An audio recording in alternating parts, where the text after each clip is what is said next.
Mayhew Sheikh Asif, Madhya Pradesh bureau, और आप देख रहे हैं एबीएस न्यूज़। अलीराजपुर कलेक्टर कार्यालय के बाहर चरणबद्ध तरीके से धरने पर बैठी है आंगनवाड़ी कार्यकर्ता। आंगनवाड़ी कार्यकर्ताओं ने मुख्यमंत्री के खिलाफ की जमकर नारेबाजी। कहा, सैकड़ों बच्चों को आंगनवाड़ी केंद्रों से पोषण आहार नहीं मिलेगा।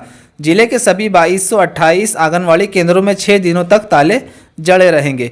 केंद्रों में तालाबंदी कर सोमवार से आंगनवाड़ी कार्यकर्ता, सहायिका और मिनी कार्यकर्ताओं ने धरना आंदोलन शुरू किया। उन्होंने कहा कि आंगनवाड़ी कार्यकर्ता एवं सहायिका संघ की मांगे पूरी नहीं होने तक अब हम पीछे नहीं हटेंगे।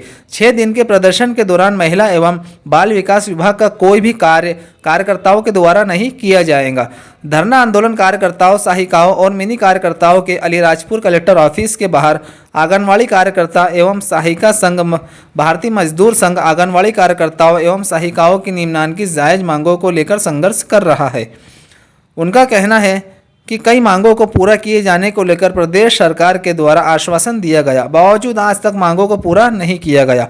आंगनवाड़ी कार्यकर्ताओं, सहायिकाओं और मिनी कार्यकर्ताओं के द्वारा मांगे पूरी नहीं करने को लेकर सोमवार 23 जनवरी से शनिवार 28 जनवरी तक तालाबंदी, काम बंद, हड़ताल करने का निर्णय लिया गया है।